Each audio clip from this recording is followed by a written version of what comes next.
السلام علیکم دوستو، امید ہے کہ آپ خیریت سے ہوں گے۔ رمضان کا 15واں روزہ مبارک ہو۔ آج کی نیکی نمبر 15 صدقہ کے صرف پیسے دینے کے علاوہ دوسرے طریقوں پر بات کرنا ہے۔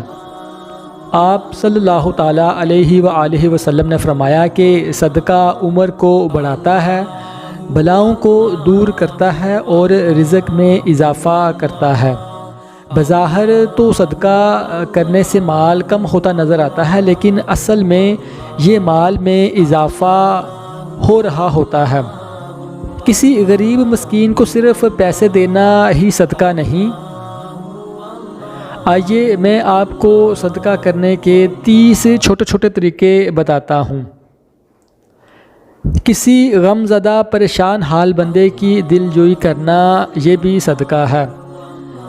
مسجد کے وضو خانہ میں صابن وغیرہ کا اہتمام کرنا، مسجد میں افطاری کے وقت میٹھے پانی کا انتظام کرنا، مسجد میں نمازیوں کے لیے ٹوپیوں کا اہتمام کرنا، مسجد میں نمازیوں کے لیے قالین بچھانا، اپنے ہمسایہ کی مدد کرنا، مسجد کی صفائی ستھرائی کرنا، مسجد میں نمازیوں کے پڑھنے کے لیے تسبیح وغیرہ رکھ دینا، کسی درخت کو اس نیت سے لگانا کہ لوگ اس کی چھاؤں میں بیٹھیں گے، یہ بھی صدقہ ہے۔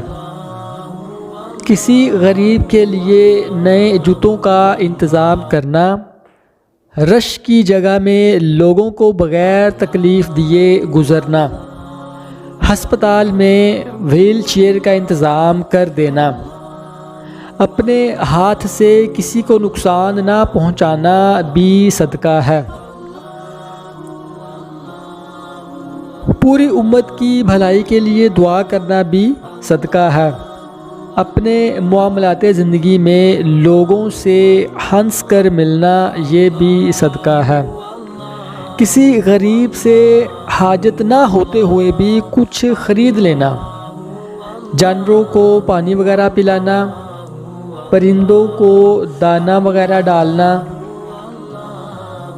قرآن پاک لے کر مسجد یا مدرسے میں رکھوانا، اپنی بوتل کا بچا ہوا پانی کسی پودے کو لگانا، لوگوں کو اچھا مشورہ دینا بھی صدقہ ہے۔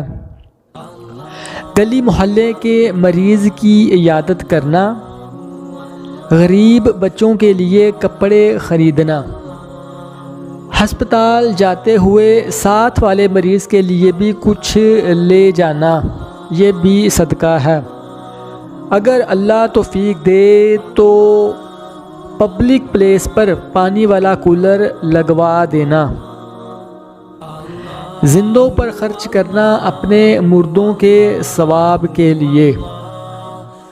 اگر گلی اندھیری ہے تو بلب وغیرہ کا انتظام کر دینا۔ گھریلو ملازمین سے نرمی سے پیش آنا۔ سردیوں میں چادر وغیرہ کسی سڑک پر پڑے ہوئے غریب کو دینا اور اس پیغام کو شیئر کرنا بھی صدقہ ہے۔ اگر ویڈیو پسند آئی ہو تو اسے لائک اور نئے آنے والے سبسکرائب کریں۔ اللہ آپ کو آسانیاں پیدا کرنے اور آسانیاں تقسیم کرنے والا بنائے۔ اللہ آپ کا اور میرا حامی و ناصر ہو۔ ملتے ہیں کل ایک اور نیکی کے ساتھ، تب تک اللہ حافظ۔